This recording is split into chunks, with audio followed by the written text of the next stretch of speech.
ఏర్పేడు మండలంలో చింతలపాలెం గ్రామ రైతులు తమ భూములను ప్రభుత్వానికి ఇచ్చే ప్రసక్తే లేదని భీష్మించారు.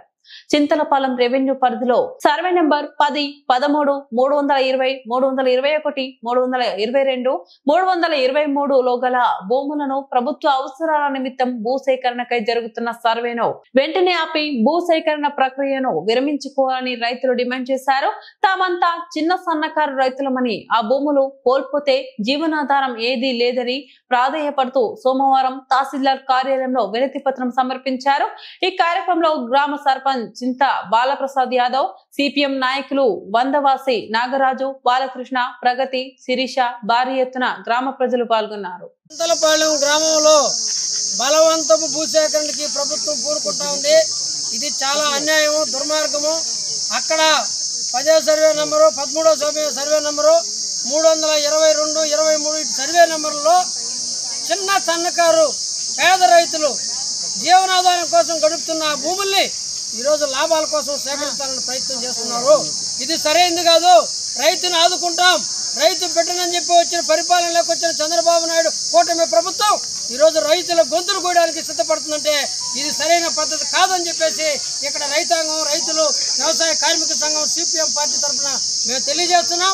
ఈ రైతులు తమ భూముల రక్షణ కోసం ఎంతటికైనా వాళ్ళు మొత్తం కూడా ఈరోజు ఎంతటికైనా ఆ పోరాటానికి సిద్ధపడి ఈరోజు వస్తున్నారు. ఈ ప్రభుత్వానికి మొదటిగా హెచ్చరిక చేస్తున్నాం, ఇక్కడ విజ్ఞప్తి చేస్తున్నాం.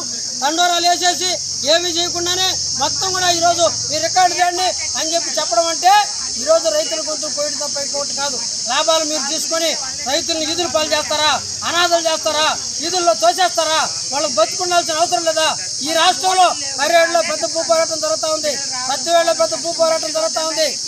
ఈ బలవంతం భూసేకరణ చేసి కార్పొరేట్లకు అప్పగించి రైతాంగాన్ని పిచ్చిగాలు చేయాలని చూస్తున్నారు మీరు.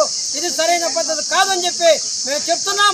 మొదటి నుంచి కూడా చెప్తుంటే మీరు వినకుండా మీ ఇష్టారాజ్యంగా వ్యవహరిస్తే మాత్రం సరైన పద్ధతి కాదు. ఏదో ఎందుకంటే పంటలు పండించుకొని అక్కడక్కడ చిన్న చిన్న పంటలు వేసుకొని వాటి ఆధారంగా పిల్లల్ని, ఆ కుటుంబాలను కాపాడుకుంటున్న వాళ్ళకి ఏం ఆధారం ఇస్తారు? ప్రభుత్వ ఉద్యోగం ఇస్తారా మీరు? ఈ ప్రభుత్వ ఉద్యోగం ప్రతి ఇంట్లో ప్రభుత్వ ఉద్యోగం ఇచ్చి ఆ తర్వాత రెండు భూముల కోసం ఈరోజు ఉద్యోగాలు లేకుండా ఈ డబ్బులతో ఏం చేస్తారు? 3 రోజులకు అయిపోతుంది. మళ్ళీ వచ్చి ఈరోజు చాలా మంది భూసేకరణకు ఇచ్చేసిన వాళ్ళ పరిస్థితి ఎలా ఉంది? ఆ రకమైన పద్ధతి లేకుండా ఈరోజు చింతలపాలెంలో ఈ దుర్మార్గమైన పద్ధతికి వ్యతిరేకంగా రైతాంగం మొత్తం భూములు గల్లోళ్ళందరూ కూడా ఇక్కడికి వచ్చారు. ఖచ్చితంగా ఈ భూమిని ఎంఆర్ఓ గారు వాళ్ళు అంగీకరించడం లేదని కలెక్టర్ గారికి రిపోర్ట్ పంపించాలి, జేసీ గారికి రిపోర్ట్ పంపించాలి, సిసిఎల్ఏకి రిపోర్ట్ పంపించాలి. ఆ పోగు ఎండ చూసుకోండి. పండన భూములు, ఫారెస్ట్ భూములు, లేకపోతే తొండలు గుడ్లు పెట్టే భూములు చాలా ఉన్నాయి ఆ రూట్ లో. అవి చూసుకోండి. బోర్లు, మోటార్లు, వరి పైర్లు అన్ని ఉన్నాయి భూముల్ని. ఈరోజు సస్యశ్యామలుగా పండే భూముల్ని మీరు తీసుకోవడం అంటే ఇది సరైన పద్ధతి కాదు. ఈరోజు ఏదో తొడాకిచ్చుకొని చైర్మన్కి ఇచ్చేసి మెప్పు పొందడం చూస్తున్నారు. కానీ వాళ్ళ మెప్పు కాదు చేయాల్సిందే. రైతుల ప్రాణాలు చూడండి, రైతుల జీవితాలు చూడండి.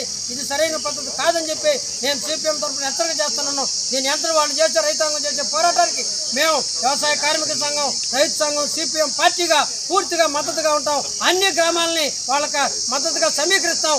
ఈ పద్ధతిని వెంటనే రద్దు చేసుకోవాలని చెప్పేసి నేను డిమాండ్ చేస్తా ఉన్నాను.